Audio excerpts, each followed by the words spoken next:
बिस्मिल्लाहिर्रहमानिर्रहीम, अस्सलाम वालेकुम, वेरी गुड मॉर्निंग, खुशामदीद। मैं हूं माया खान और मैं हूं शाहज़ेब अहमद और आप हमें देख रहे हैं सबसे बड़े पाकिस्तान में बराह रास्त 92 पर। आज है जनाब 20 जुलाई 2022 का दिन। यूं कहिए कि आज बड़ी खबरें हैं जो हमने आज आपसे डिस्कस भी करनी है।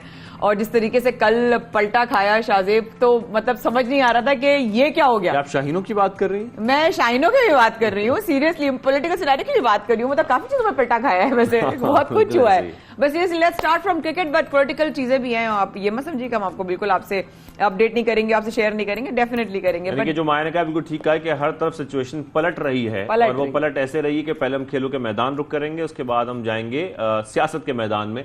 तो खेलों ये हुआ कि गॉल टेस्ट में पाकिस्तान की तारीखी फतह हमने देखी, जिसपे कंग्रेचुलेशंस टू द टीम और साथ में पूरे पाकिस्तान को भी, क्योंकि श्रीलंका को 4 विकेटों से शिकस्त दी है ग्रीन कैप्स ने। और ग्रीन कैप्स ने अपनी टेस्ट तारीख का दूसरा बड़ा टोटल यानी कि 342 रन का हदफ अबूर किया। माया क्या बात है, अब्दुल्ला शफीक ने नाकाबिल शिकस्त 160 रन की इनिंग्स खेली भाई, जबरदस्त, और मैन ऑफ द मैच भी करार पाए। ये तो बड़ी अच्छी बात होगी। बाबर आजम ने पहली इनिंग्स में सेंचुरी और दूसरी में निस्फ सेंचुरी बनाई, तो भाई क्या बात है। बाबर आजम तो फिर क्या बात है, माशाल्लाह सपोर्ट तो टीम को बहुत अच्छी रहती है। लेकिन इस जमाने में ये भी देखा कि अब्दुल शफीक ने भी बहुत अच्छा खेला और 160 का जो उन्होंने स्कोर दिया, ये वाकई एक बड़ी इससे मदद हासिल हुई आपको टारगेट। बट मैं आपको एक पर्ची देना चाहती हूँ, मतलब मैं वही पर्ची दे सकती हूँ ये वाली, मैं और कोई गड्डियां नहीं दे सकती आपको। लेकिन मैं सिर्फ ये कह रही हूँ कि आप क्या प्रोग्राम में आगे चल के इस बारे में बात करेंगे? बिल्कुल करेंगे, बस क्यों नहीं करेंगे, ये बात करेंगे और इस पर तज्जिया भी लेंगे क्या इस वक्त सूरत हाल रही और कैसा मैच खेला गया, क्या गलतियां थी। वैसे गलतियां मुझे तो कोई खास नजर नहीं आई, लेकिन फिर भी कुछ ना कुछ तो गलतियां हो जाती हैं मैच में। उसमें हम ये भी देखते हैं कि हमारा टॉप ऑर्डर और मिडिल ऑर्डर जो है वो थोड़ा सा नाकाम रहता है, तो उसको कैसे ओवरकम किया जाए। लेकिन साथ में आपको एक और खबर भी देनी है। कल तक हम ये सुन रहे थे बल्दियाती इंतखाबात होने जा रहे हैं 24 जुलाई को, लेकिन उसके बाद सिंध में बल्दियाती इंतखाबात के दूसरे मरहले में जो कि 24 जुलाई को पोलिंग होना थी, गुज़िश्ता रोज हमने देखा कि इलेक्शन कमीशन ऑफ पाकिस्तान ने सिंध में बल्दियाती इंतखाबात का दूसरा मरहला जो है वो मुलतवी कर दिया है जनाब। और ये चला गया है तकरीबन 28 अगस्त तक। और साथ में ये चीजें भी आई हैं कि जी इलेक्शन कमीशन ने कहा है कि जी ये सिंध हुकूमत की तरफ से तजदीद आई थी कि मौसम की खराबी की बायस क्यों ना इसको हम थोड़ा मुलतवी कर दें ताकि मौसम भी जरा कंट्रोल में आ जाए, वोटर्स नहीं पहुंच पाएंगे, यहाँ पे बड़ा प्रॉब्लम आ रहा है। सो इस तरह की चीज आई है। तो ये बताया जा रहा है कि दरखास्त दी गई थी कि कराची में क्योंकि पेशगोई है बारिशों की, तो ये इंतखाबात से मुतासर हो सकते हैं, इस वजह से इनको मुलतवी कर दिया जाए। बट अब रिएक्शन क्या आएगा शाहज़ेब, ये देखे ना, रिएक्शन बड़ा जबरदस्त आने वाला है। धरना भी होने वाला है, धरना होने वाला है। जमात इस्लामी अमी जमात इस्लामी ने जो हाफिज नईम साहब ने, उन्होंने भी कहा कि हम जो है अब उन्होंने तारीख क्या दी है एहतजाज की, उन्होंने जो बताई है कि हम जो है 22 को हम जो है यानी कि कल के दिन जो है वो एहतजाज करेंगे। और वो एक बड़ा जबरदस्त किस्म का उन्होंने बड़ा जारहाना अंदाज में उन्होंने कहा। साथ में मुस्तफा कमाल साहब ने भी कहा है जनाब। बिल्कुल, मुस्तफा कमाल साहब का भी बयान सामने आया कि धांधली का सोचा भी तो खतरनाक नताइज होंगे, लेकिन ये बयान उनका उससे पहले था जबकि मुलतवी नहीं हुए थे आपके बल्दियाती इंतखाबात। तो अब तो मुलतवी हो गए, तो अब मुख्तलिफ जो जमातें हैं वो क्या तरीका अपनाती हैं। धांधली के इल्जाम भी, जैसे कि ये बातें हो रही थी कि धांधली ना की जाए, तो अब मुलतवी होने के बाद क्या धरना दिया जाएगा, क्या किया जाएगा, मुख्तलिफ जमातों के जो बयान हैं ये भी सुन रहे हैं। साथ साथ शाहज़ेब बहुत सारी बातें भी सुन रहे हैं कि जी अभी तो पता चलेगा कि कहां कहां कैसी कैसी धांधली हुई है, सामने आने वाली है। वही वाली बात की पिक्चर अभी बाकी है मेरे दोस्त। लेकिन इन तमाम चीजों के साथ साथ जिस तरह से हम जिक्र कर रहे थे इकोनॉमी के हवाले से शाहज़ेब, पाकिस्तान के टेक्सटाइल इंडस्ट्री के हवाले से, जितनी पॉलिटिकल इंस्टेबिलिटी होगी उतनी ही पाकिस्तान की माशत को असर होगा। ये बात हम लोग भूल रहे हैं कि हम सब पाकिस्तान की पॉलिटिक्स के लिए, पाकिस्तान के फ्यूचर के लिए कर रहे हैं, जबकि पाकिस्तान का प्रेसिडेंट जो है वो किस तरह अफेक्ट हो रहा है ये कोई नहीं सोच रहा। इसी के लिए पाकिस्तान को सेक्रीफाइस भी कर रहे हैं, तो यही सब कुछ गलत हो रहा है। और फिर दूसरी जानिब हम ये भी देख रहे हैं कि मुल्क में जो लोड शेडिंग का दौरानिया है वो मुसलसल बढ़ता जा रहा है। हम अगर शहरी इलाकों की बात करें तो वहां पर भी बिजली की बंदिश की जा रही है। इसके साथ साथ जो शहरों में 10 घंटे की बिजली की बंदिश हो रही है, दूसरी जानिब हम देख रहे हैं जो मसफाती इलाके हैं वहां पर 16 घंटे बंद की जा रही है बिजली, यानी कि 24 घंटे में से अगर 16 घंटे बिजली बंद कर दी जाएगी तो पीछे कितने बचे? 8 घंटे। 8 घंटे बचे। और उन 8 घंटों में भी वो कभी छींकती है, कभी वो हिचकाती है, और कभी वो फिर वो उसको कभी वो आधी आती है और आपके अप्लायंसेस उड़ा देती है। रात में ऐसा हुआ ना शाहज़ेब, अच्छा अचानक से कुछ ना खामोशी हो गई, क्योंकि वो पंखा या एसी चल रहा होता है, सबके होते हैं, पंखा चल रहा होता है या बाहर कोई होता है, एकदम से सन्नाटा हो गया। तो मैं घबरा के उठी ना, मुझे पता नहीं क्या हुआ।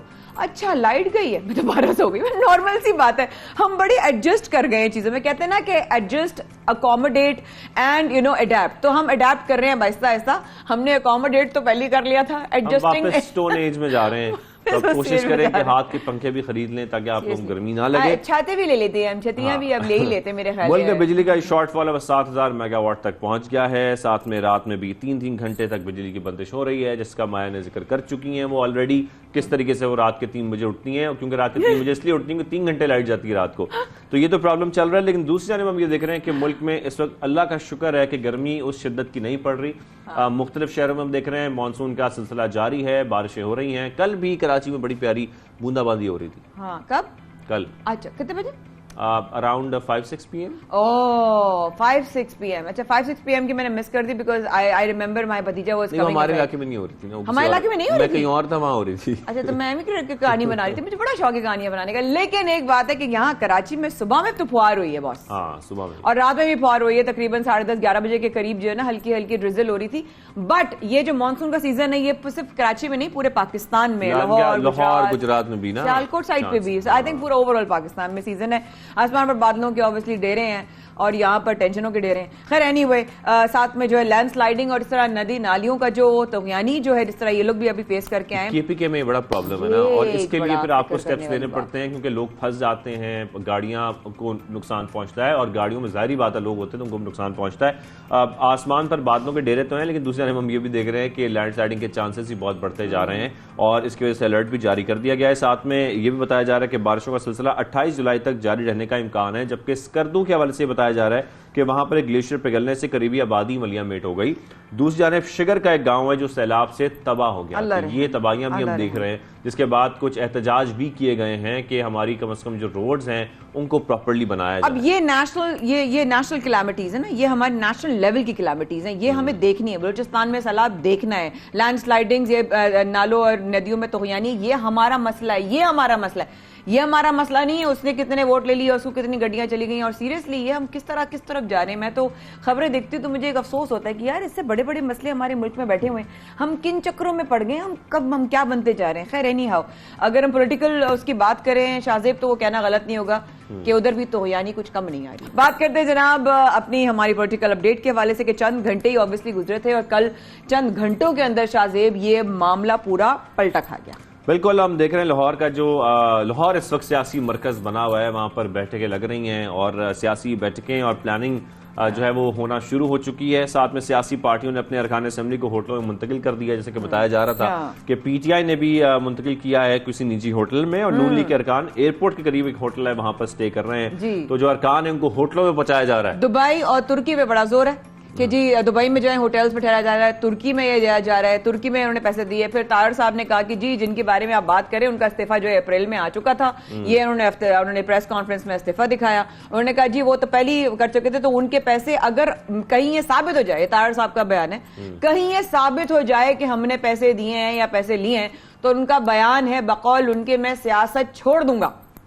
वैसे जिस तरह के बयान आते हैं सब लोग सियासत छोड़ देंगे, तो हम देख रहे हैं कि इस वक्त शाह महमूद कुरैशी मैं भी छोड़ दूंगी पार्लिमानी इजलास से पहुंचे, जहां पर तहरीक इंसाफ और मुस्लिम लीग काफ का पार्लिमानी इजलास जारी था, और वहां पर ये सेक्रेटेरिएट में हुआ असेंबली के। साथ में शाह महमूद कुरैशी वहां पर मौजूद थे। इमरान खान की हिदायत से अरकान को आगाह भी किया गया। साथ में आज साबिक वज़ीर आज़म इमरान खान भी लाहौर पहुंचेंगे और मुलाकातें करेंगे। तो ये सियासी गहमा गहमी क्या हो रही है, मुलाकातें जो हो रही हैं उसमें क्या बातें हुई, मीटिंग में क्या बातें हुई, इजलास में क्या कुछ हुआ, ये मैं जानना है। बिल्कुल जानना है। चेयरमैन पीटीआई इमरान खान साहब ने कहा है कि आज जो मैं पहुंचूंगा तो बहुत कुछ चीजें सामने आएंगी।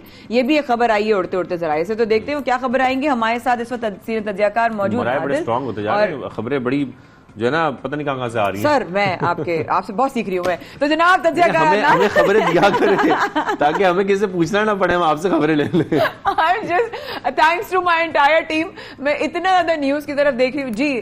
इंशाल्लाह अभी हमारे साथ मौजूद हैं पीटीआई के रहनुमा उस्मान बसरा साहब। उनसे पूछते हैं जनाब कि आज इमरान खान साहब चेयरमैन पीटीआई जो पहुंच रहे हैं, तो क्या खबरें जिस तरह गर्दिश कर रही हैं, तो क्या इसमें कोई सच्चाई है या नहीं है। जी शाहजेब डेफिनेटली। जी उस्मान बसरा साहब हमारे साथ लाइन पर मौजूद है।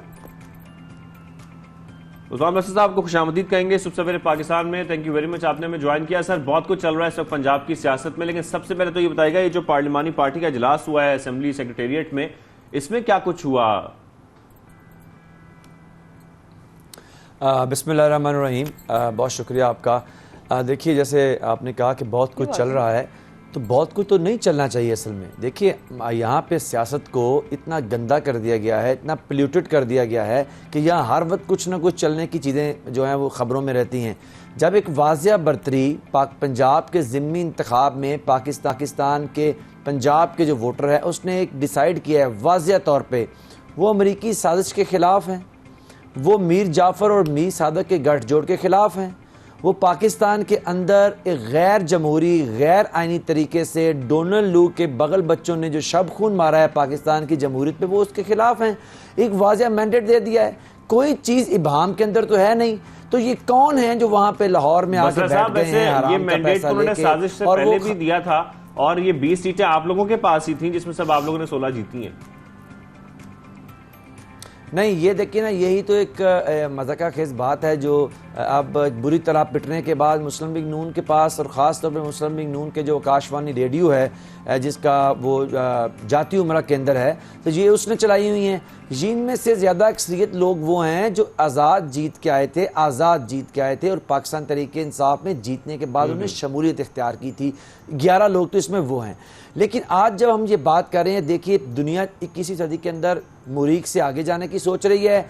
आज हम पाकिस्तान के निकम्मे, नकारा और बायस्ड जो इलेक्शन कमीशन है, पाकिस्तान की कौम उसकी नज़र होगी हुई है। यानी कि ये वो इलेक्शन कमीशन है जिसकी सोच पे इतनी एल्फी पड़ गई है कि इनकी कोई भी फैसला जो है पाकिस्तान तहरीक इंसाफ के खिलाफ आने के इसके अलावा कोई काम नहीं है। आज लाहौर के अंदर उस्मान साहब, लेकिन कल उस्मान साहब, राना सल्लल्लाहु साहब ने कल एक बयान दिया कि ज्यादा उनको जो है वो ओवर कॉन्फिडेंट होने की जरूरत नहीं है, चंद ही वोटों का जो है वो फर्क है, और ऐसा नहीं है कि 180 तो हमारे पास भी हैं। वो किन बेसिस पे ये बात कर रहे थे? I mean, how could he be so confident? Maya, यही तो बदनसीबी है जिसकी तरफ मैं अभी इशारा करने लगा था। यही तो बदनसीबी है कि इस कौम की बदनसीबी देखिए कि इस मुल्क का बदकिस्मती से एक वजीर दाखिला जो असल में एक क्रिमिनल है, वो ये बात कर रहा है कि वो जनाब आप खुश ना हो कि आपको मैंडेट मिल गया है, पाकिस्तान की कौम ने आपके हक में फैसला दिया है, आप खुश ना हो क्योंकि हम डाकू जो बैठे हुए हैं यहाँ पे, हम जो चोर लुटेरे हराम का माल लेके बैठे हुए हैं, हम लोगों के ज़मीर खरीदेंगे, उनकी तजारत करेंगे, आप हराम के पैसे से अवाम के मैंडेट पे डाका डालेंगे, इसलिए खुश ना हो। तो ये बड़ी बदकिस्मती की बात है। लेकिन उस्मान साहब ने ये भी बयान दिया कि अगर साबित हो जाए तो मैं सियासत छोड़ दूंगा, किसी ने अगर पैसे लिए तो। ये तारड़ साहब वही है ना जिनकी जमात कहती थी हमारी लंदन तो क्या, पाकिस्तान तो क्या, मुरीख में भी कोई प्रॉपर्टी नहीं है, और अगर साबित हो जाए तो हम डूब के मर जाएंगे। तो डूब के मरा तो कोई भी नहीं आज तक। सुप्रीम कोर्ट से लेके नैब कोर्ट तक सब ने झूठ बोले, कोई मनी ट्रेल नहीं दी। आज सारी अरबों की प्रॉपर्टीज लेके बैठे हैं, उन्हीं प्रॉपर्टीज के अंदर इश्तहारी होके भाग के उन्हीं में बैठे हुए हैं, उन्हीं को मानते नहीं हैं। ये पाकिस्तान की वाहिद सियासी जमात है जिसका नाम मुस्लिम लीग नून है, जिसका आगाज और इंतहा और वजूद ही झूठ के ऊपर है। आप मुझे बताइए, क्या कतरी खाद देने वाली जमात नहीं है? ये जाली ट्रस्ट डीड वाली जमात नहीं है? क्या इन्होंने तब सियासत छोड़ी थी जब नवाज शरीफ ने वो 50 रुपए का स्टाम्प दिया है, जब आपके क्राइम मिनिस्टर ने, और 50 रुपए का स्टाम्प दे के वो आदमी अदालत से मुकर गया हुआ है, ना वो अपने भाई को वापस बुला रहा है, अपनी गारंटी पूरी कर रहा है, ना उसका भागा हुआ भगोड़ा भाई वापस आ रहा है। तो ये पहली, और दूसरी इससे भी इंपॉर्टेंट बात यह है माया कि अता तारड़ सियासत करता कौन सी जो छोड़ देगा? वो कहाँ से मुंतखब होकर आया हुआ है? उसकी कौन सी कॉन्स्टिट्यूएंसी है? उसको किसने वोट दिए हुए हैं? सिर्फ झूठ बोल के और क्रिमिनल्स के साथ खड़े होकर उनकी अदालतों में पेशियां करके तो उसको वजीर दाखिला लगाया गया है। इसके अलावा उसकी क्या सियासत छोड़ देगा? बताएगा कि इमरान खान साहब जो है वो भी लाहौर पहुंच रहे हैं, उनकी क्या मसरूफियत रहेगी, उनका क्या शेड्यूल है, किन से मुलाकातें होंगी, जरा इस हवाले से हमें बताइएगा प्लीज। देखिए, इमरान खान साहब लाहौर जब पहुंचेंगे तो वो अपनी हमारी पंजाब की पार्लिमानी पार्टी है उससे बात करेंगे।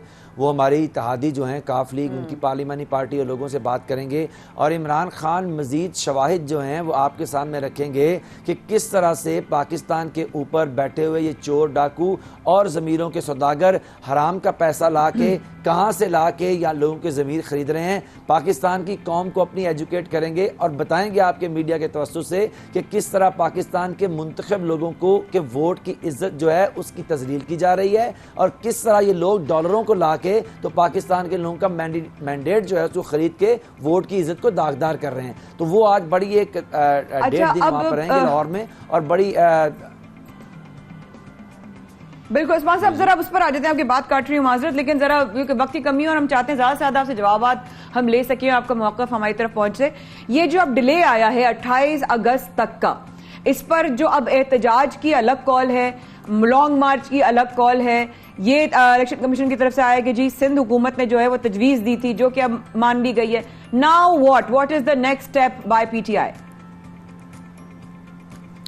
देखिए माया, सबसे पहले तो हमने देखना ये है कि ये जो मासूम बना हुआ है इलेक्शन कमीशन, और देखिए ना आपने शुरू इंट्रो में कहा कि जी उनके पास एक दरखास्त आ गई, और कितना रहमदिल वाकया हुआ है ये इलेक्शन कमीशन कि फौरी तौर पे पीपल्स पार्टी की दरखास्त मंजूर करते हुए इलेक्शन को मुलतवी कर दिया। अभी परसों जो इलेक्शन हुआ है पंजाब के अंदर, जो जहाँ पे एक मुजफ्फरगढ़ में हमारे कैंडिडेट को हराया गया है, वहाँ का इलेक्शन कमीशन का अपना मुकर्रर करदा जो रिटर्निंग ऑफिसर है वो डेथ बेड के ऊपर पड़ा हुआ कह रहा है, इल्तिजा कर रहा है अपने इलेक्शन कमीशन से कि मुझे मुस्लिम लीग नून के लोगों ने अगवा किया है, मारा है, मुझसे बैलेट पेपर छीन के इलेक्शन चोरी किया है। सरकारी मुलाजम इलेक्शन कमीशन का ये बयान दे रहा है। इस पे इलेक्शन कमीशन के सुम्मुन बुकमुन उमजुन फाहुम ला यरजऊन है, उनकी कोई सोच पे जो अल्फी है वो नहीं खुल रही है। लेकिन मासूम सी पीपल्स पार्टी ने जो कहा है उस पर फौरन वो मान गया, इलेक्शन ही मुलतवी करा दिया है। वजह यह है कि पंजाब के अंदर जो एक इमरान खान साहब और उनके नैरेटिव और कौम जाग उठी है।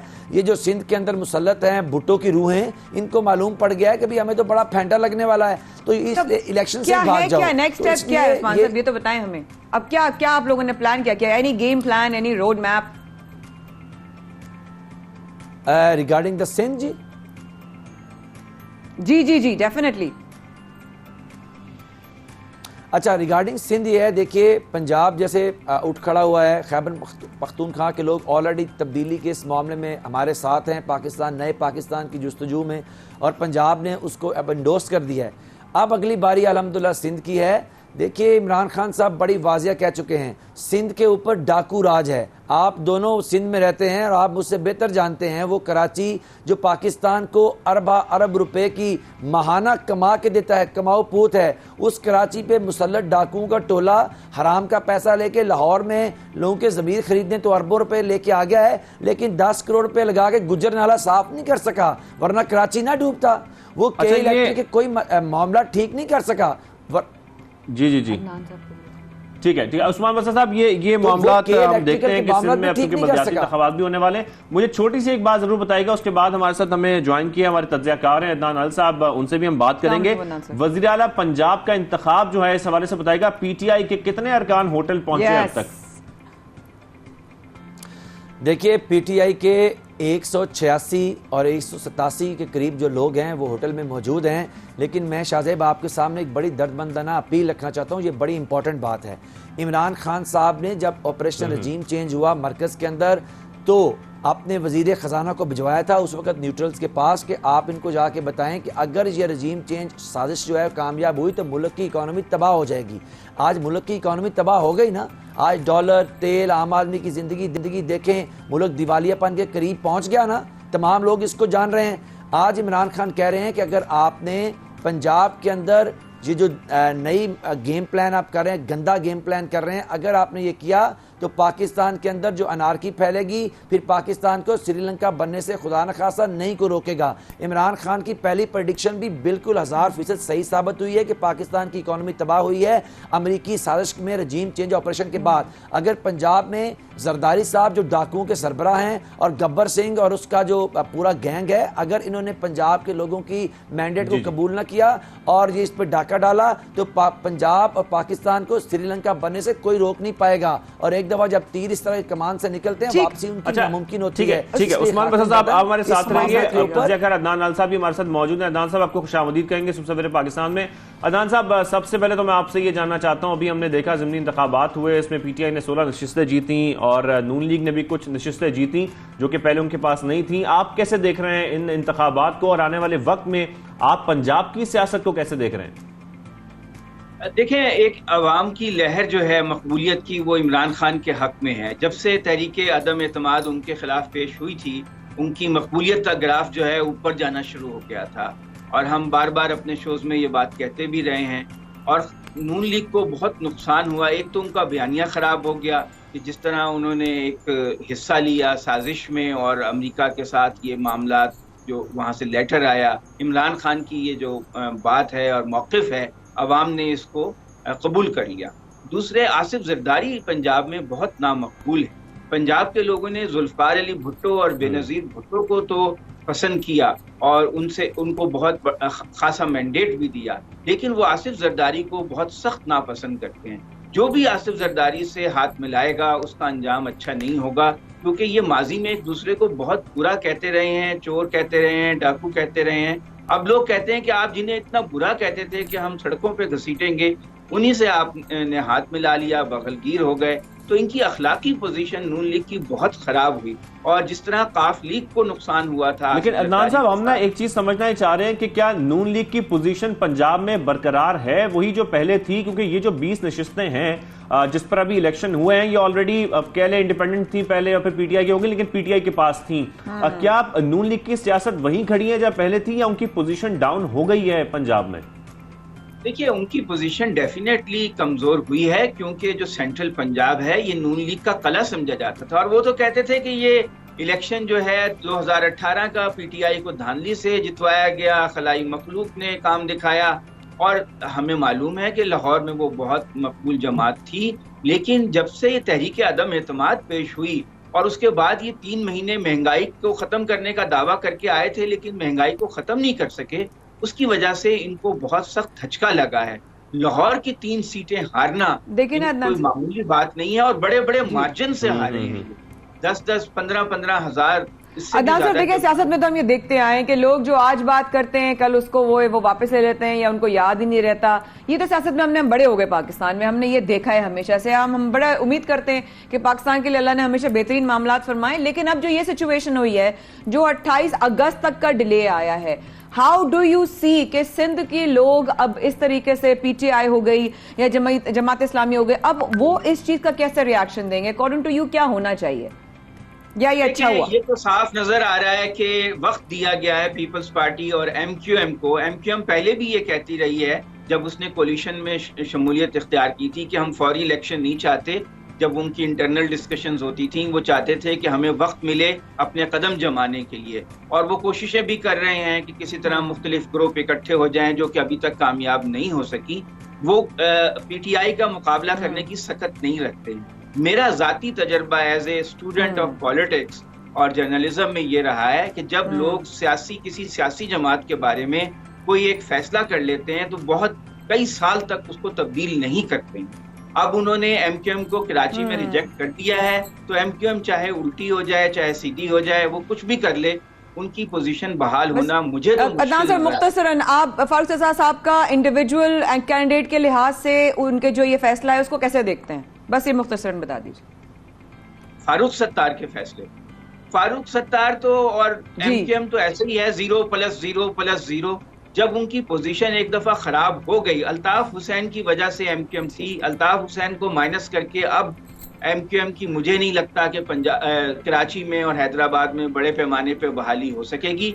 इमरान खान अगर वहां पे कॉन्सेंट्रेट करते हैं, वहां जाते हैं, इलेक्शन मुहिम चलाते हैं, तो उनको फायदा हो, उससे वो लेवरेज कर सकते हैं। Thank you so much. Usman Basra sahab PTI रहनुमा हमारे साथ मौजूद थे, लाहौर से अदनान अली साहब हमारे साथ मौजूद थे प्रोग्राम में। थैंक यू सो मच, आप दोनों ने वक्त निकाला, एंड लेट्स सी, आप लोगों के लिए भी बेस्ट ऑफ लक। पाकिस्तान के लिए सबसे ज्यादा दुआएं कि पाकिस्तान के जो भी हालात हो, पाकिस्तान की मईशत को, पाकिस्तान के कारोबार को, पाकिस्तान के रोजगार को जो है वो उसका फायदा हो। इस वक्त के बाद शाज़िया फरमाया कर रहे हैं आपका इंतजार, please do stay with us.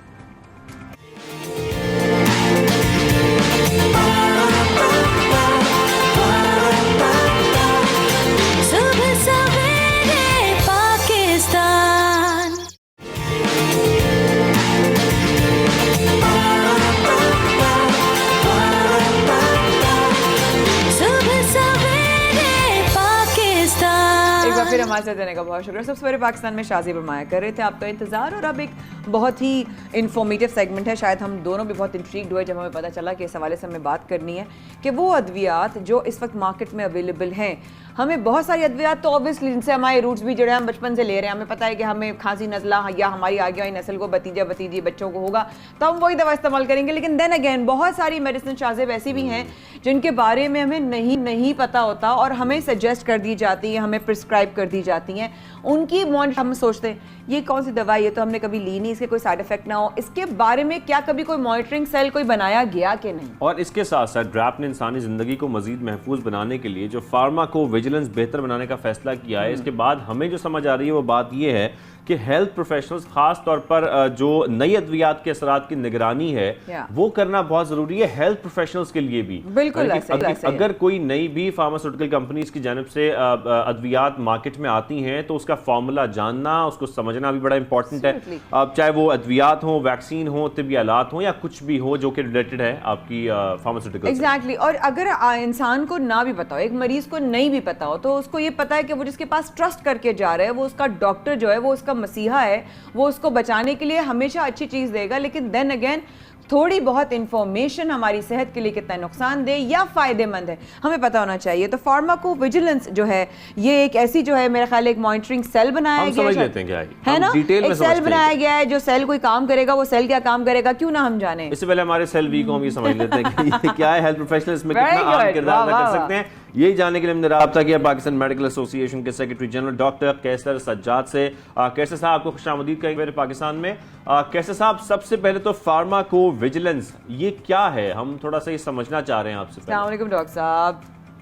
जी वालेकुम अस्सलाम, बहुत शुक्रिया आपका।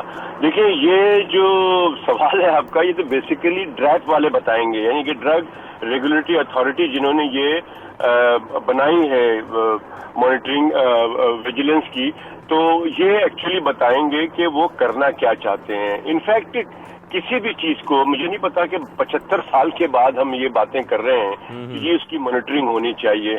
पाकिस्तान के अंदर 6.5 लाख अताई डॉक्टर्स प्रैक्टिस कर रहे हैं, 6 लाख पूरे पाकिस्तान में, नंबर 1। दूसरी बात ये है कि आपको भी पता है कि बहुत सारी दवाइयां जाली अद्वियात के नाम से सब जानते हैं जो कि मार्केट के अंदर है और लोग उसको खरीदते हैं। सबसे पहली बात है कि अगर हम इन चीजों को कंट्रोल करते हैं फिर तो बात बहुत अच्छी होती है। लेकिन अफसोस की बात यह है कि बहुत सारी एक्टिविटीज बहुत सारे नामों से होती रही हैं, प्रैक्टिकली कुछ नहीं होता। प्रैक्टिकली अगर कुछ होता है तो फिर हम समझते हैं कि हाँ जी। और जो इसमें बेसिक बात यह है, अगर ये विजिलेंस या मॉनिटरिंग अगर हो रही है या बन रही है या इस पे कोई काम होगा, तो इसके अंदर 2 चीजें बहुत इंपॉर्टेंट हैं।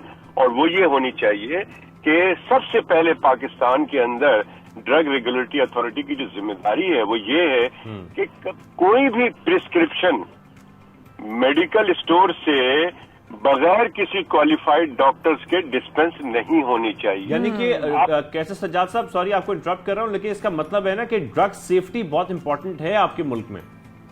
बहुत इंपॉर्टेंट, हमारे मुल्क में नहीं, इंसानी जान के लिए बहुत सही बात है, बिल्कुल सही कह रहे हैं। और बात सारी ये है कि हमारे यहाँ जिस तरीके से दवाइयाँ खाई जाती हैं, दवाइयाँ वो नहीं मामूली सी दर्द की दवा या एलर्जी की दवा, वो नहीं। हमारे यहाँ स्टेरॉइड्स, हमारे यहाँ एंटीबायोटिक, हमारे यहाँ रंग गोरा करने की क्रीम, और हमारे यहाँ जो ताकत, जिस्म में ताकत बढ़ाने की मल्टीविटामिन और सब पता बहुत सारी दवाइयाँ तो ऐसी हैं कि जो हर्बल के नाम से मार्केट में बिक रही हैं और लोग जो है वो जा रहे हैं।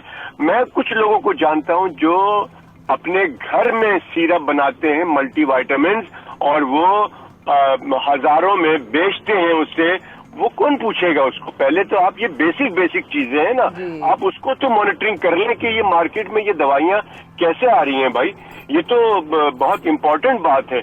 और उसके अलावा फिर आपको ये देखना है कि ये ड्रग लिखता कौन है। सबसे इंपॉर्टेंट बात ये ड्रग लिखता है डॉक्टर।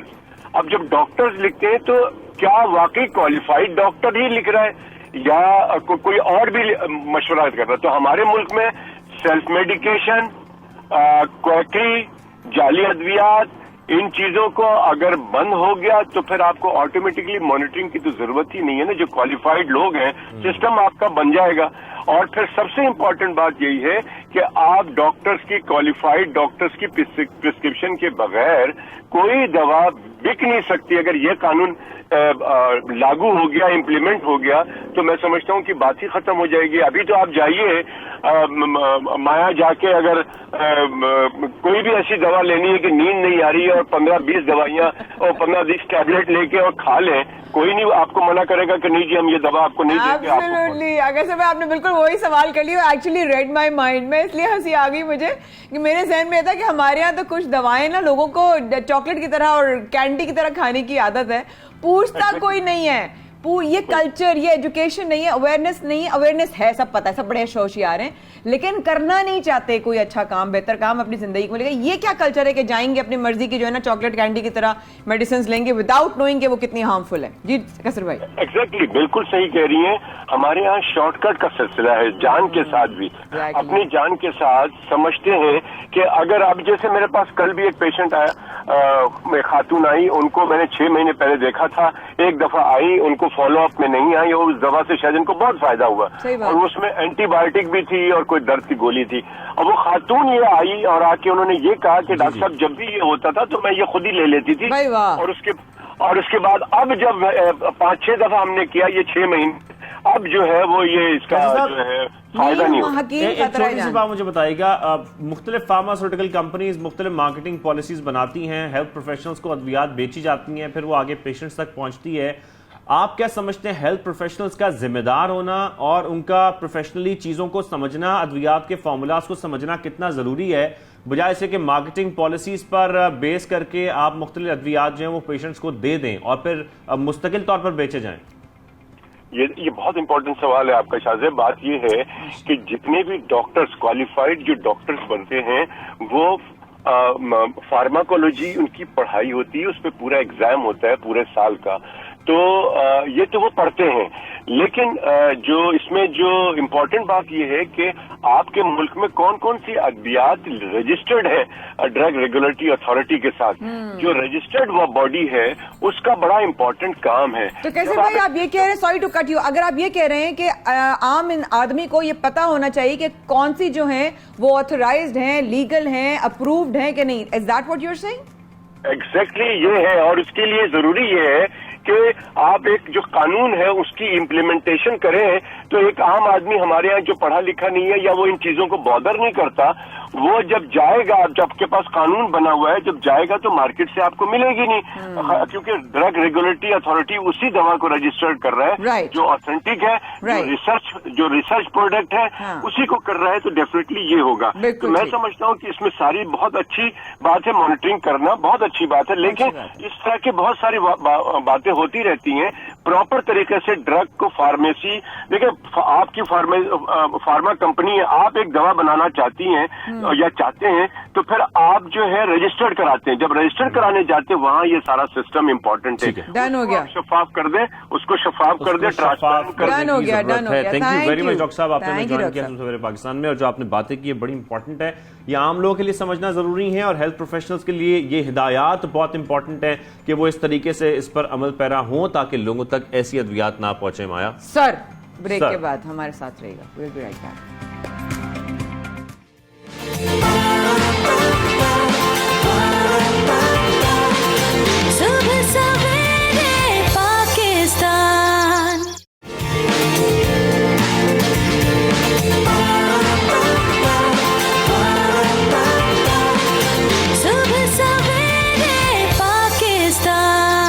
बैक, आप देख रहे हैं सुबह सवेरे पाकिस्तान, माया खान और शाहजेब अहमद के साथ। और ब्रेक से पहले तो हमने बहुत सारी बातें कर ली जो कि ऐसे टॉपिक्स हैं जिन पर बातें बहुत जरूरी थी, लेकिन एक और टॉपिक है जिस पर बातें करना बहुत जरूरी है। माया बस जरूरी है, मैं जानना चाह रहा हूं कि ये सबको इतना स्विफ्टली कैसे हो गया।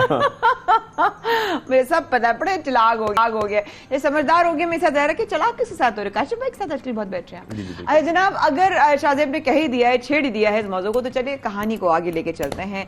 क्या था कि एक दफा का जिक्र है, देसी और विलायती जोड़ी थी। एक विलायती जोड़ी थी, एक देसी और एक विलायती। जी देसी का दिल आया विलायती, पर और विलायती ने अचानक से कहा कि हाँ मुझे भी कबूल है, और उसने भी कहा कबूल है, ये कबूल हुआ इस्तांबुल तुर्की की सरजमीन पर, और फिर ये शादी होने के बाद दुनिया में चर्चे होने लगे। लेकिन ये मोहब्बत हुई कैसे? ये आंखों का इजहार, आंखों में मोहब्बत का इजहार, और कैसे जो है एक दूसरे के साथ जो है वो जिंदगी गुजारने का जो है वादा कर लिया। और ये जैकी पाकिस्तान कैसे आई, वकार ने असली क्या बात की, ये सब हम जानना चाहते हैं। ये सब जानने के लिए इस लिंक पर क्लिक करें। इस लिंक पे क्लिक करें और लिंक शुरू होता है अब। तो जनाब अस्सलाम वालेकुम, मैं लाहौर से हमें ज्वाइन है इस कपल ने जिनका नाम हमारे साथ मौजूद है, जिनका साहब का नाम है वकार और इनकी बेगम का नाम क्या है जनाब? जैकी। जैकी। तो दोनों को जी खुशामदीद। हम थोड़ा सा उर्दू और थोड़ा अंग्रेजी मिक्सर करेंगे, लेकिन आई एम श्योर आप लोगों का कपल भी थोड़ा सा अंग्रेजी और थोड़ा सा उर्दू हाँ, थोड़ा सा मिक्स एंड मैच चल रहा है। तो वेलकम टू द शो जी, कैसे हैं आप दोनों? How are you guys doing so far? Thank you so much Maya Shahzeb, आपने हमें अपने मॉर्निंग शो में इनवाइट किया और हम बिल्कुल ठीक ठाक हैं। So they are asking how are you? Hello, so happy to be here. अच्छा Thank वकार, you for सबसे having पहले तो मैं us. आपसे ही जानना चाहता हूँ, ये स्टोरी का आगाज कहाँ से हुआ, किस ऑनलाइन प्लेटफॉर्म पर हुआ और कैसे हुआ? अच्छा शाहजेब, स्टोरी का हर स्टोरी देखें जो प्यार की होती है उसका एक अपना बैकग्राउंड होता है, लेकिन जो चीज़ समझने वाली है, जो कि हम अपने एक चैनल भी यूट्यूब बनाया उसमें बता रहे हैं कि रिलेशनशिप जो है वो ये अल्लाह ताला का करम होता है, वो जो दिल आपस में जुड़ते हैं इसमें इंसान की नेक नीयती होती है। तो फिर इंसान ने एफर्ट ज़रूर करनी होती है, हर इंसान ने एफर्ट ज़रूर करनी होती है, लेकिन जो है वो जोड़ियाँ आसमानों पे ही बनती हैं। हमारा जो राब्ता वो कह लें ऑनलाइन, हम यही जानना चाह रहे हैं, आपने क्या effort an online platform effort बात होती है। हमने एक दूसरे से कनेक्ट हुए एक ऑनलाइन प्लेटफॉर्म से, हम एक बुक लिख रहे हैं उसमें काफ़ी डिटेल लिखेंगे, लेकिन हमने जो बात की ये बहुत अच्छा सवाल किया। हमने एक दूसरे के इंटरेस्ट के ऊपर बात की, गोल्स क्या हैं, वैल्यूज़ क्या हैं, जो कि सब्जेक्ट ज़िंदगी में एक रिलेशनशिप के लिए ज़रूरी हैं।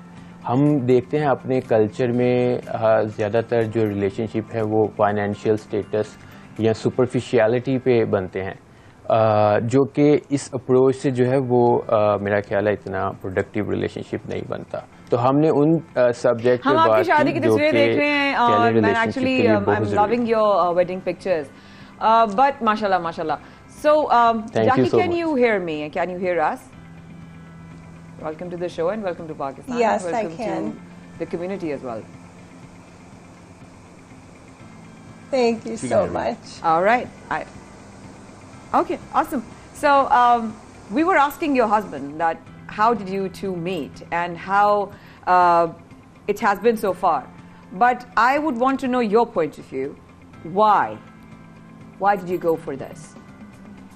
I'm sure it's a big difference from your culture and everything. So why?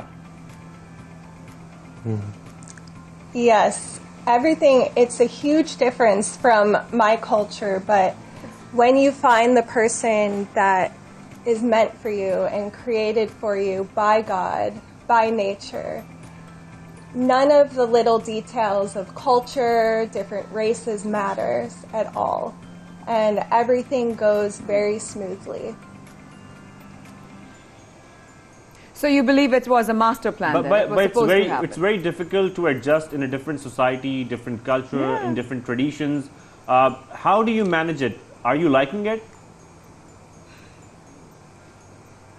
I'm absolutely loving it, and it actually was a pretty smooth transition. When Waqar and I were talking, he explained everything very thoroughly, and with the connection we have, like everything has just been so perfect. I couldn't have asked for anything better. So why Turkey? Why Turkey? Why Turkey? That was pretty much the most convenient place that we could meet, and it's a great place historically, lots of food, and very economical as well. That's true. So you guys just met and clicked right away. Is that what you're telling us? Yes. it was an instant connection. And we are all. And there was we have really heard that you no guys are trying doubt to at connect all. other people too. वाह, क्या बात। अच्छा शाहजेब, ये बड़ा thank you so much, आपने इस point पे सवाल किया है। तो देखें, हम पाकिस्तानी हैं और थोड़ा सा हम देखते हैं कि जब पाकिस्तानी जो हैं हम आगे बढ़ते हैं तो हम बाकी अपने जो हैं कम्युनिटी को भूल जाते हैं। तो हमने जब ये हमें अल्लाह ताला ने ये खूबसूरत रिलेशनशिप दिया है तो हमने फैसला किया कि अब बात हम खत्म हो दूसरे गया। लोगों की वकार, मदद बहुत करेंगे बहुत क्योंकि माजरत, सोसाइटी में रियली एक सॉरी, gap हमें यहाँ पे है। आपकी बात काटनी पड़ेगी और बात अधूरी जाएगी, but we would love to have you guys again. Thank you so much, wish you all the very best for your new journey. सलामत रहें, खुश रहे, आप थोड़ा सा वक्त लेते रहिएगा हमारे साथ। बड़ी माजरत है।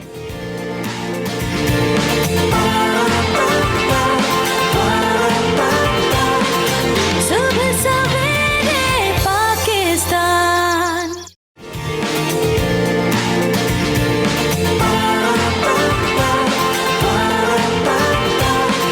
सुबह सवेरे पाकिस्तान। वेलकम बैक, आप देख रहे हैं सबसे पहले पाकिस्तान, नुआ खान और शाहजेब अहमद के साथ। और प्रोग्राम में अब शामिल करेंगे कुछ क्रिकेट की खबरें, क्योंकि आप लोग क्रिकेट का बहुत इंतजार है, हमें इस बात मालूम है और हम भी इंतजार कर रहे थे कि कब क्रिकेट पे बात होगी। तो सबसे पहले शाबाश पाकिस्तान शाबाश, क्योंकि ग्रीन कैप्स ने बेहतरीन परफॉर्मेंस दिखाई और जो श्रीलंका के खिलाफ गोल्ड टेस्ट में पाकिस्तान की 4 विकेटों से तारीखी फतह हुई है, उस पर आप सबको बहुत बहुत मुबारकबाद। हमें भी मुबारकबाद हम खुद ही दे लेते हैं। तारीखी फतह है, कौमी टीम ने 342 रन का जो हदफ है वो 6 विकेटों पर हासिल किया, जो कि पाकिस्तानी टेस्ट क्रिकेट में अपना दूसरा बड़ा हदफ अबूर किया है। अब्दुल्ला शफीक ने 160 रन बनाए, बेहतरीन परफॉर्मेंस दी, बाकियों ने भी बड़ा अच्छा खेला। बाबर आजम ने पहले और मैन ऑफ द मैच भी करार पाए साथ साथ जनाब, हमारे जो हमारे मैन ऑफ द मैच भी जो है वो करार पाए साथ साथ अब्दुल्ला शफीक साहब जो है। और कप्तान बाबर आजम की आप तारीफ करते करते थकते नहीं है। और कप्तान बाबर आजम कब सेंचुरी ना करें, ऐसा कब होता है? वो अच्छा परफॉर्म ना करें, ये कैसे होता है? अल्लाह न करे कभी ऐसा हो। माशाल्लाह माशाल्लाह माशाल्लाह माशाल्लाह माशाल्लाह। हाँ, अब कंटिन्यू। तो इसी हम सेंचुरी उन्होंने तो खैर स्कोर किया, लेकिन ओवरऑल टीम परफॉर्मेंस से बात करेंगे और भी बहुत सारे मामला है, उस पर बात करनी है, यासिर शाह पर भी और इमामुल हक पर भी। लेकिन हमारे साथ मौजूद हैं बात करने के लिए सीनियर क्रिकेट राइटर है साहब, उनसे ही बात करेंगे, वही हमें समझाएंगे कि ये क्या हुआ है। सोहेल विसा आपको खुशामदीद करेंगे सबसे पहले पाकिस्तान में। गुड मॉर्निंग सर, सबसे पहले तो बताइएगा इस तारीखी फतह को आप कैसे देख रहे हैं, कैसी लगी आपको अब्दुल्ला शफीक की बैटिंग? भाई जैसे सारी फॉर्म देख रही है, वाकई इट्स अ फैंटास्टिक विक्ट्री। मजेदार बात ये है कि श्रीलंका में ही हम जाके 300 प्लस स्कोर करते हैं, क्योंकि 377 बना के आपने मैच जीता था कोई 6 साल पहले, और अब आपने 343 रन बना के मैच जीता है। And I think it's a commendable effort. Abdullah Shafique की बात जो उसने प्रूव किया था ऑस्ट्रेलिया में, उस वक्त बात ये हो रही थी कि बड़ी फ्लैट पिचेस है और फ्लैट पिचेस के ऊपर जी वो खड़े रह गए, टेम्परामेंट है, तारीफें हो रही थी उनकी। लेकिन इस पिच के ऊपर चौथी इनिंग में 160 रन तक खेलना और स्कोर करना on a turning pitch, I think this is remarkable. And remember कि he's an opener, so he's not used to playing spin that much. तो 4 spinners को काबू करना और फिर इतना solid defense, और ये नहीं कि बिल्कुल डर के खेलना। No doubt. He used to come down the pitch and hit the ball over the bowler's head. So I think it's a remarkable innings. Right. तो Sohaib sir, what about like देखा अगर ये कहें हम कि बैटिंग लाइन जो है वो परफॉर्म कर रही है, एंड ऑब्वियसली सेकंड हदफ भी जो हमने इस तरह ये दूसरा बड़ा हदफ अबूर कर लिया। What do you say about Azhar Ali and Salman Ali in their performance, in their strategy? आपका क्या फीडबैक है?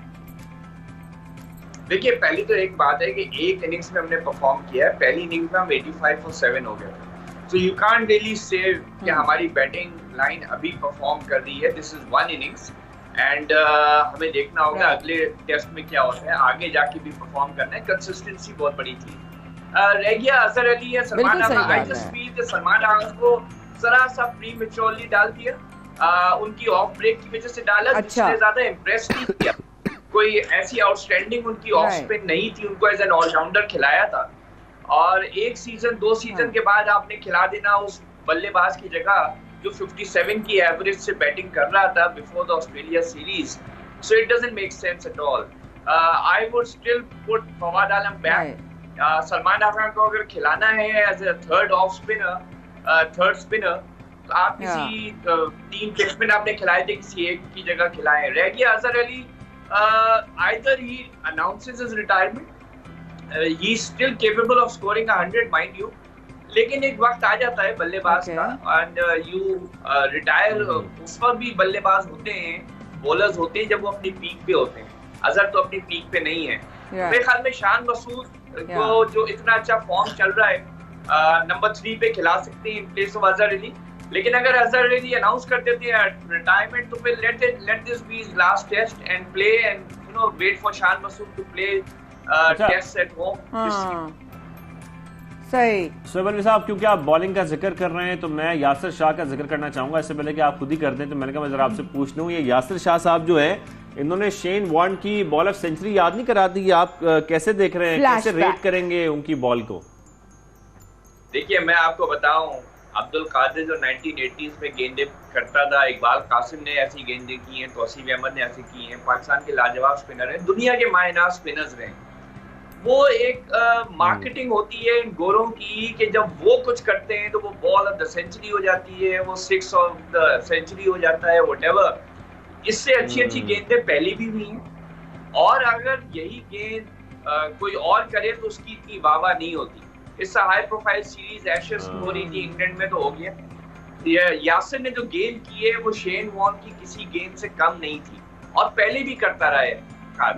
और देखें, मगर मैं सिर्फ ये कहता हूँ बॉल ऑफ द सेंचुरी आप उसको कहें जो एक अच्छी पिच के ऊपर आई मीन इस तरह की परफॉर्मेंस करे। This was a breaking pitch.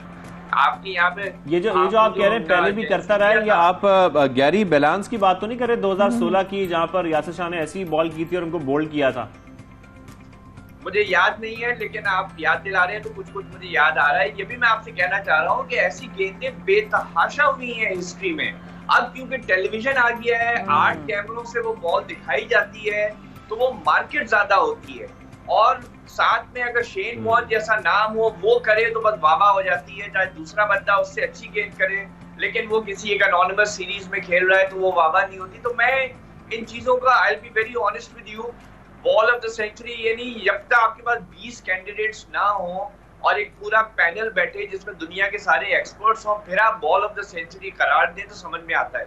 So this ball was brilliant, absolutely. Yasir Shah ने जिस तरह कुसाल मेंडिस को बॉल किया है, लेकिन मैं फिर कहूंगा कि मैं उस वक्त बॉलर को मानता हूं जब वो एक फ्लैट पिच के ऊपर, अनहेल्पफुल पिच के ऊपर ऐसी गेंदें करे तो फिर मजा आता है। लेकिन यासिर से कोई क्रेडिट नहीं लेना चाहिए because it was a lovely ball. सिर्फ फर्क ये है कि शेन वॉर्न की जो गेंद थी वो जरा सी उसमें ड्रिफ्ट थी, वो जरा सी पहले यूं गई और फिर अंदर आई।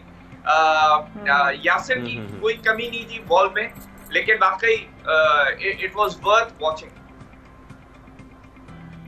तो Sohaib sir, what do you say now? तो इनका जब नेक्स्ट ऑब्वियसली जो मैच है या नेक्स्ट ऑब्वियसली इनका जो कदम है उनके लिए आप सजेस्ट करेंगे? क्या वो उसी स्ट्रेटजी के साथ जाएं मैदान में जिस पे अभी खेल रहे हैं? बिकॉज ऑब्वियसली बहुत सारे रिजर्वेशंस थी बिफोर द टेस्ट सीरीज और जब होने वाली थी, but now since they have proven themselves, should they go along with the same strategy?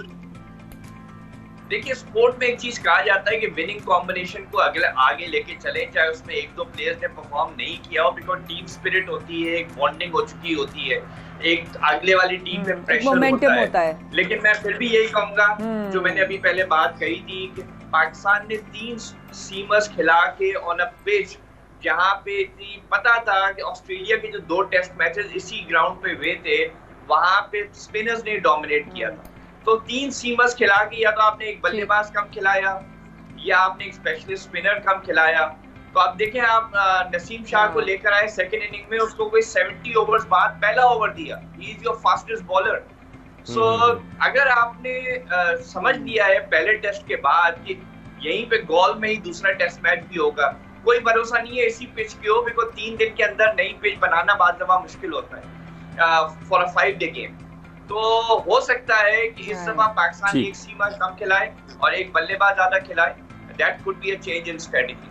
एक बल्लेबाज ज्यादा खिलाए, ये भी हो सकता है। Thank you very much Sohaib Alvi sahab, आपने ज्वाइन किया और तज्जिया भी दिया इस पर और हमें समझने में भी ज़रा हेल्प मिली कि ये पूरा जो मैच हुआ उसमें किस तरीके से हमें जीत मिली, किसने अच्छा परफॉर्म किया, किसने अच्छा परफॉर्म नहीं किया, और नेक्स्ट स्ट्रेटेजी क्या होगी। मैंने बड़ा अच्छा सवाल किया कि आगे वाले जो मैचेस होंगे क्या उसमें भी यही प्लेइंग 11 होगा या नहीं होगा। तो रिजर्वेशन तो बहुत सारी थी, लेकिन अब हमें कोई रिजर्वेशन नहीं, तो हमारी टीम जीत गई। यहाँ पे छोटी सी ब्रेक लेते हुए वापस आते हैं।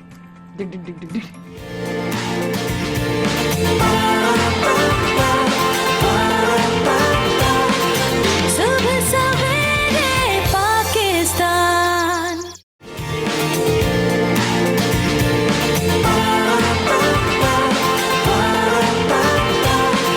सुबह सवेरे पाकिस्तान। एक बार फिर हमारे साथ आने का बेहद शुक्रिया। आप हमारे साथ बराह रास्त यूट्यूब पे शाज़ेब और माया इंतजार कर रहे थे आपका कि कब आप वापस आएंगे और कब हम आपसे जो है टॉपिक डिस्कस करेंगे। बिकॉज हमारी जो एक्सपर्ट हैं, हमारे कुछ लोग ऐसे जो हमारी फैमिली का हिस्सा बन चुके हैं, और वो जब शेयर करते हैं कि ये जो इन्फॉर्मेशन है, ये जो नॉलेज है, ये जो लोगों की भलाई के लिए, हम उनकी वेल बींग के लिए चीज़ें शेयर करते हैं, ये होता है कि लोग सुनते तो जरूर है लेकिन अमल नहीं करते। वो एक बड़ा गैप है जो अब आके डेवलप हो चुका है। क्यों हम उस पर क्यों ना बात करेंगे, इंशाल्लाह डेफिनेटली करेंगे। लेकिन अगर आज की हम बात करें तो एक नई तहकीक के हवाले से कि यूनिवर्सिटी ऑफ मिशिगन हेल्थ के मुताबिक वालिदैन की लापरवाही बच्चों को बसारत से महरूम कर सकती है, यानी कि माँ बाप का कैरेक्टर और उनकी रिस्पॉन्सिबिलिटीज में इजाफा हो चुका है। बिल्कुल, और तकरीबन जो सर्वे किया गया उसमें 2000 वालिदैन को शामिल किया गया, जिसमें से निस्फ ने यानी कि आधों ने ये बताया कि उनके बच्चों को स्क्रीन टाइम कम करने से भी कोई फर्क नहीं पड़ता, यानी कि स्क्रीन टाइम उनका ज्यादा हो या कम हो उससे कोई फर्क नहीं पड़ता उनकी बसारत पर। साथ में आपको ये बताएं कि ज्यादातर जो वालिदैन है वो ये भी कह रहे थे कि बच्चों का ज्यादा स्क्रीन टाइम उनकी बिनाई कमजोर कर सकती है। कुछ वालिदैन का ये भी सोचना है, लेकिन जो प्रॉब्लम है वो ये आती है, जो एक्सपर्ट्स हैं माया वो ये बताते हैं कि एक तो स्क्रीन टाइम, ऊपर से अंधेरे में या कम रोशनी में वो स्क्रीन टाइम बढ़ाना भी उनका, यानी कि आप अगर फर्ज करें टीवी देख रहे हैं, गेम खेल रहे हैं और कम रोशनी आपके कमरे में, तो वो बहुत खतरनाक साबित हो सकती है आपकी आंखों के तो लिए। होती है ना। कितनी दफा जो है डॉक्टर अफीफा हमारे प्रोग्राम में आ चुकी हैं, और कितने स्पेशलिस्ट, आई स्पेशलिस्ट डॉक्टर नवीद आते हैं, कितने लोग आते हैं कि आपका फोन कैसे होना चाहिए अंधेरे में, जो आप लेट कर या अंधेरा ना भी आप लेट कर फोन यूज करते हैं, वो बड़ों के लिए भी करता है। और बच्चे जो बिल्कुल कच्चे, उनकी ऑब्वियसली हर मसल हर चीज बहुत नाजुक होती है, उनके डेवलप करने वाले टाइम में अगर उनकी आंखें कमजोर हो जाएंगी तो फिर कहेंगे बच्चे को चश्मा लग गया उसमें। और सुबह आंख खुलते ही जो पहली चीज हम देखते हैं फोन देखते हैं। अच्छा, ये तो सबकी आदत है, exactly, इसमें हम हमारा किसी को तो ब्लेम नहीं कर रहे, हम सबकी आदत है, सबकी आदत फोन है, देखते हैं। और लेकिन वो फोन की रोशनी कितनी नुकसानदेह साबित हो सकती है आपके लिए। बस शाज़ेब, हम लोग जरूरत के तहत देखते हैं। बच्चे तो देखिए, एक होता है नेसेसिटी और एक होता है सिर्फ आपकी जो है ना लग्जरी। बच्चे सिर्फ गेम्स के लिए देखते हैं, बच्चे अपने वीडियोस के लिए देखते हैं। लेकिन नुकसान तो सबको हो रहा है ना। नुकसान सबको हो रहा है, बच्चों के लिए भी बड़ा नुकसानदेह है। आज हमारे साथ इसी पे बात करने के लिए हमारे साथ मौजूद हैं हमारी eye specialist doctor Afifa Shamsa. अस्सलाम वालेकुम। You are looking so pretty today, माशाल्लाह, वेरी ईस्टर्न। आपको देखकर मुझे हदीका कियानी का वो गाना याद आ गया। तो खैर एनी हाउ, बट अफीफा, जिस तरह की हम बातें कर रहे हैं और हमने ऑब्वियसली वो डिस्कशन जो हम ऑफ एयर कर रहे थे, हम कितनी अवेयरनेस की बात कर लें, कितना जो है वेल बीइंग के इम्प्रूवमेंट की बात कर लें, उस चीज को सुना नहीं जाता, उस चीज को सीरियसली लिया नहीं जाता। आखिर क्यों डॉक्टर साहब? इसलिए नहीं लिया जाता क्योंकि मेरे ख्याल से एक तो जनरेशन गैप भी आ गया है। जितनी मेहनत हमारी माओ ने की ना, मुझे नहीं लगता कि हम लोग अपने बच्चों पे इतना करते हैं। रोता है क्या नाम है कि खाना नहीं खा रहा, हम उसको फोन थमा देते हैं, कार्टून लगा बजाय इसके कि हम उसको फोन देके उसकी बहुत सारी एक्टिविटीज को, बहुत सारी मेंटल हेल्थ, उसकी जर्नलाइज्ड हेल्थ, उसकी आंखों के मसले, सारी चीज़ों को जो है, उसकी स्पीकिंग प्रॉब्लम्स हो जाते हैं और एक्टिविटीज़ कम हो जाती हैं, हेडेक्स होते हैं, ड्राइनेस होती है, बहुत सारी चीज़ें होती हैं। अपार्ट फ्रॉम द आई, उसकी जर्नलाइज्ड हेल्थ पे भी बहुत प्रॉब्लम होता है। ट्रू, बिल्कुल होता है। यानी कि लोगों ने इस बात का तैयार कर लिया है कि हमने अपने बच्चों की बिनाई की मतलब वाट लगानी है। जो एक चीज मैंने नोट की है कि आजकल किसी भी घर में कोई भी बच्चा स्क्रीन देखे बगैर खाना नहीं खाता। ये कितना नुकसानदेह है? ये बहुत ज्यादा नुकसानदेह है। आप शुरू से ही आप ये आदत नहीं डालो ना कि आपने फोन देना है और बच्चा खाना खाएगा, ठीक है, आपने ये करना है जी, हाँ चलो ठीक है, अगर आपका बच्चा कार्टून देखते हुए खाना खा रहा है तो आप लैपटॉप यूज करें, आप टीवी यूज करें, क्योंकि छोटी स्क्रीन से ज्यादा बड़ी स्क्रीन और डिस्टेंस रखना ज्यादा जरूरी है। डिस्टेंस जो है उतना इफेक्ट नहीं करता जी, होगा। तो उसके लिए आपको क्या करना है कि अगर आप फोन दे रहे हो, पहली बात तो फोन आपने देना नहीं है, स्मॉलर स्क्रीन होती है तो इसके बहुत ज्यादा साइड इफेक्ट्स होते हैं। Closer to the eyes. हाँ, क्योंकि मैं पहले भी एक दफा डिस्कस कर चुकी थी कि हमारी जो पुतली होती है उसको दूर देखने के लिए डायलेट करने के लिए मसल्स होती हैं और करीब देखने के लिए उसको कंस्ट्रिक्ट छोटा करने के लिए मसल्स होती हैं। आप जब नियर का काम करते रहते हो ना तो वो कंस्ट्रिक्ट हो जाती हैं।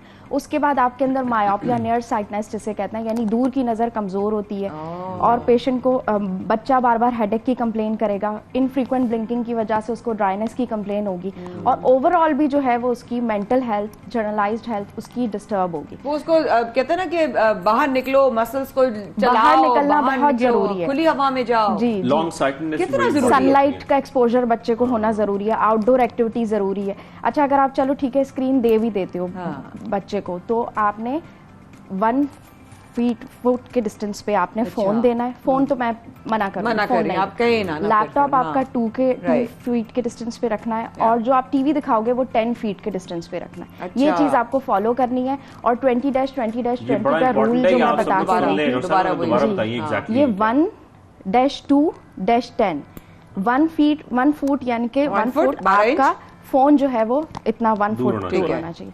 आपका लैपटॉप जो है वो 2 फीट आपसे दूर होना चाहिए। ठीक है, आर्म लेंथ हो गई। और जो मेन स्क्रीन्स एंड टेलीविजन और वो 10 फीट इतना डिस्टेंस होना चाहिए। और हमेशा आप बड़ी स्क्रीन पे दिखाओ। अगर आपका बच्चा, आजकल कहते हैं कि ऑनलाइन पढ़ाई भी होती है, तो आप लैपटॉप यूज करो। आप लैपटॉप यूज करो, 2 फीट का डिस्टेंस बनाओ। और आजकल तो कंप्यूटर प्रोटेक्टेड ग्लासेस भी आ रहे हैं, जो ब्लू लाइट निकलती है, जो अंधेरे में जो आपने बात की, रेटिना को डैमेज करती है। अंधेरे में जो बच्चे देख रहे अंधेरे में आप यूज करते हैं, इसमें से ब्लू लाइट निकलती है। सिर्फ बच्चे नहीं, बड़ों के लिए भी जो है वो ब्लू लाइट, रेटिना जो होता है हमारा, जो पर्दा जिसे कहा जाता है, उसके सेल्स को डैमेज करती है। तो आपके विजुअल साइकिल किस तरह से बने? डॉक्टर साहब, हम रेगुलरली बेसिस पर हम ये सवाल कर रहे होते हैं, हम रेगुलर बेसिस पे अपने एक्सपर्ट्स को बुला रहे होते हैं। एंड यू नो शाज़े, बड़ा सैड मोमेंट है जो मैं मतलब आई एम नॉट हैप्पी कि मैं ये बात कर रही हूँ। हम लोग इतने करने के बाद भी डिस्कशन क्या होगी? मैं अपने घर का बताती हूँ, ठीक है? मुझे घर में जूते पड़ेंगे, लेकिन फिर मैं बता रही हूँ।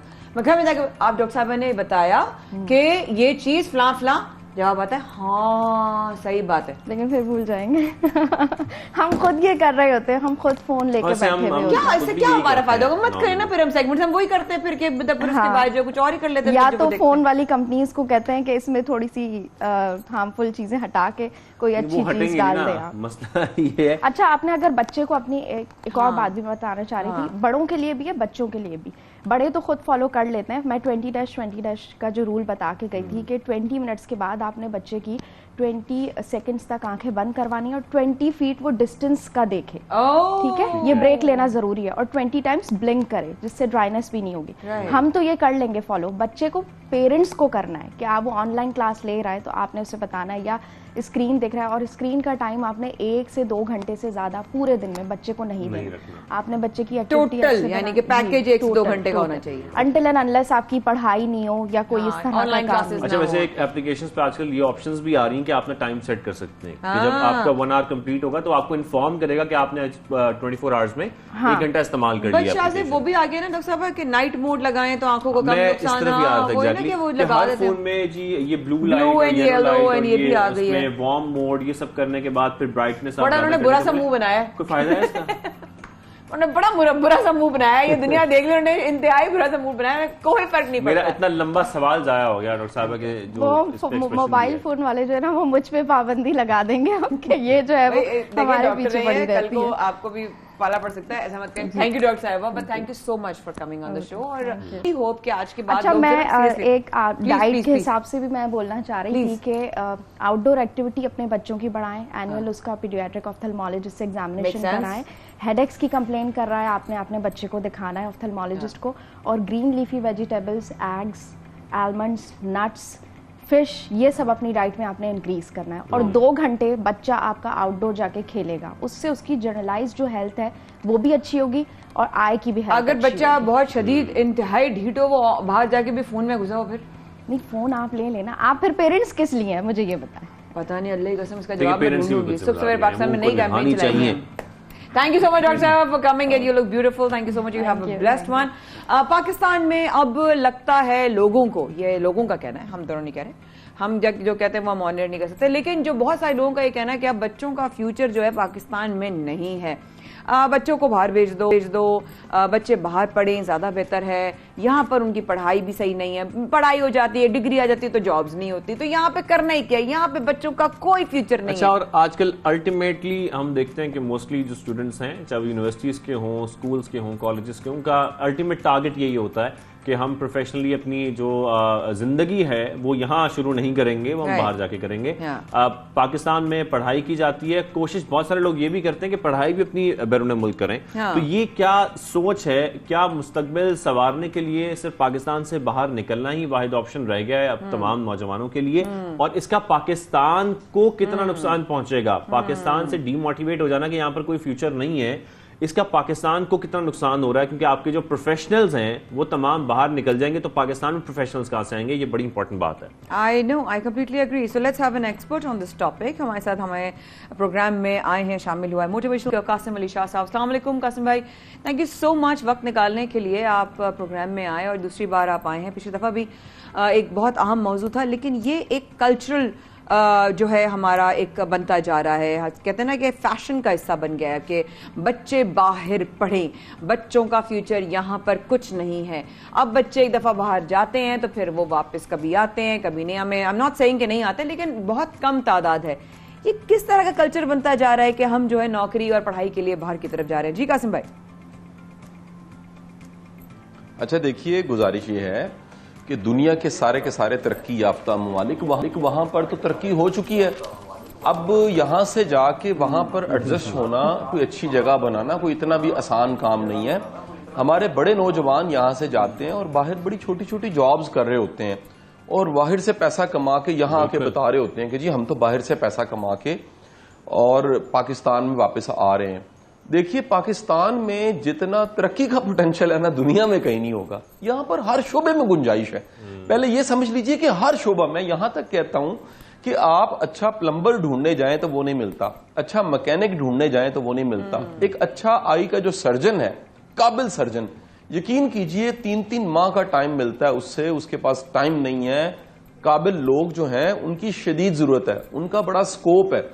दूसरी बात, यानी एक तो ये मेरा पूरा थीसिस है, इस पे मैं बहुत सी बातचीत करता रहता हूं कि पाकिस्तान में तरक्की के मौके ज्यादा हैं, क्योंकि यहां पर तो अभी काम हुआ ही नहीं है। अभी तो हर शोबे को ग्रो करना है। हम हर सेक्टर में देख लें, काबिल और अच्छे बंदों की कमी है, और किसी भी शोबे में अगर काबिल लोग हैं, यकीन कीजिए लोग उनके लिए पलकें बिछाते हैं।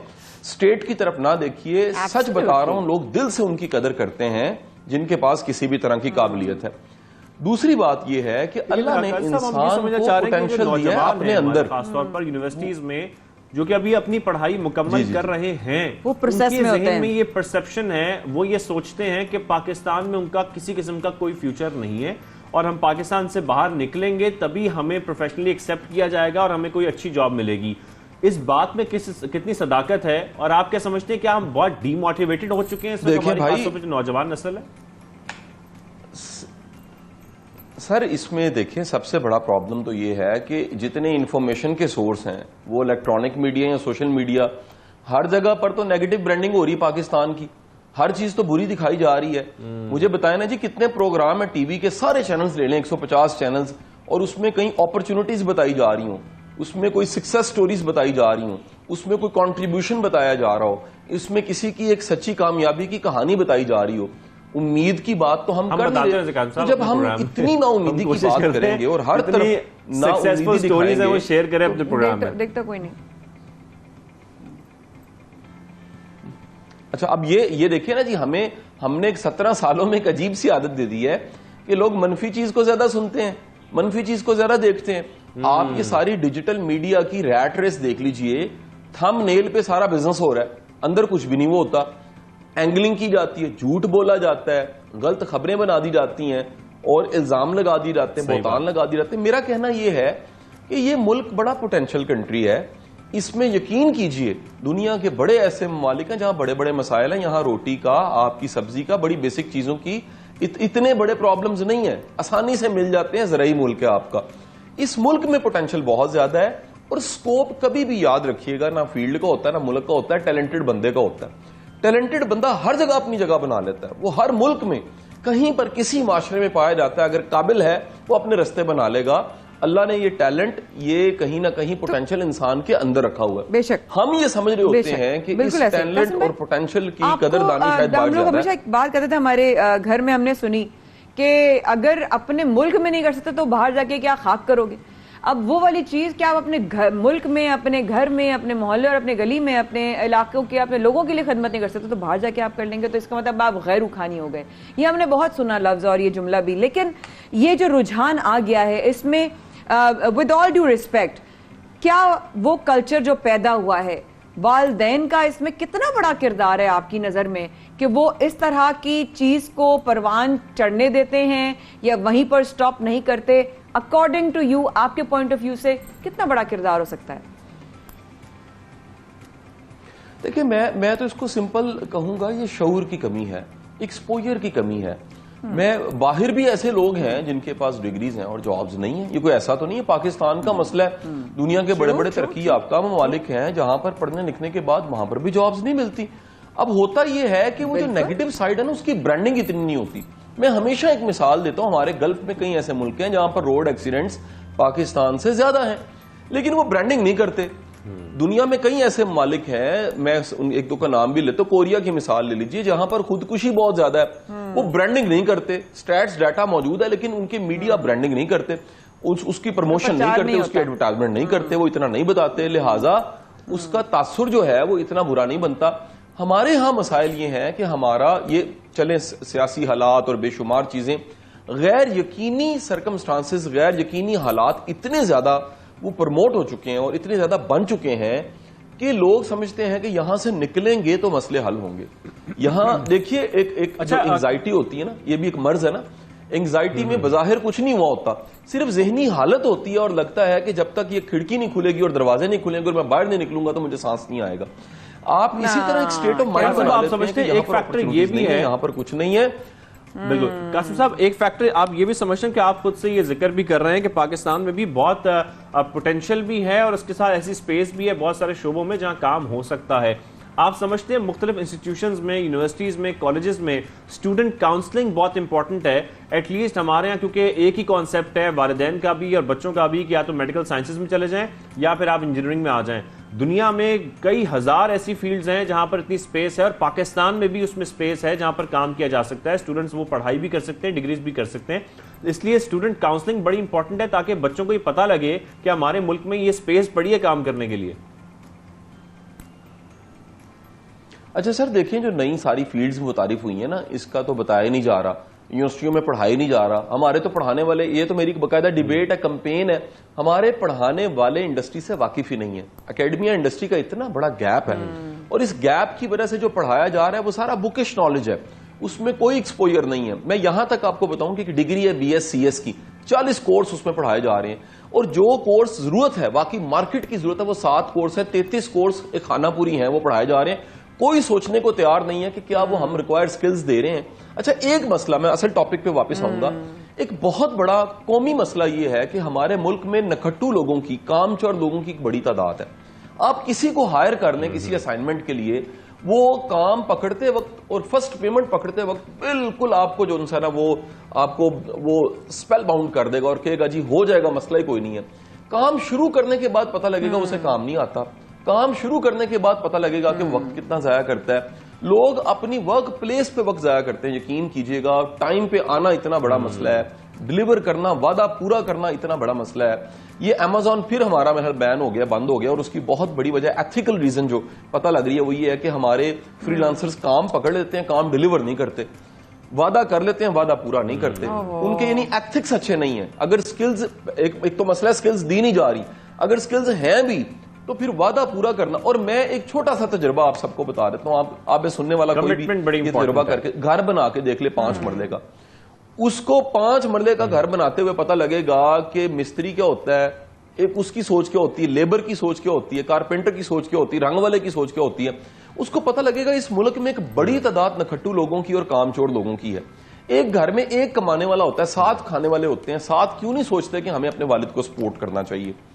अगर ये ह्यूमन रिसोर्स जो 22-24 करोड़ का है और 12 करोड़ की यूथ है, ये अगर काम करना शुरू करें, फिर सबसे बड़ा मसला ये है इस मुल्क में हम छोटा सा काम करते हुए शर्माते हैं, जी मैं क्यों करूं, ये मेरा काम है, मैंने BS किया हुआ है, मैंने मास्टर्स किया हुआ है, मैंने MBA किया हुआ है। बाहर जाके डिश वॉशिंग करते हैं, छोटे छोटे काम करने को बाहर हम तैयार हैं। अल्लाह के बंदो, काम ना छोटा होता ना बड़ा होता है। कासिम साहब, बड़े अफसोस की बात हमें है। इस शो में इसको समराइज करने के लिए सेगमेंट को थोड़ा सा ये जरूर बताइएगा, तो फिर हमारे पास ऑप्शन क्या है, हम किस तरीके से इन प्रोफेशनल्स को पाकिस्तान में रोक सकते हैं ताकि पाकिस्तान को तरक्की मिले।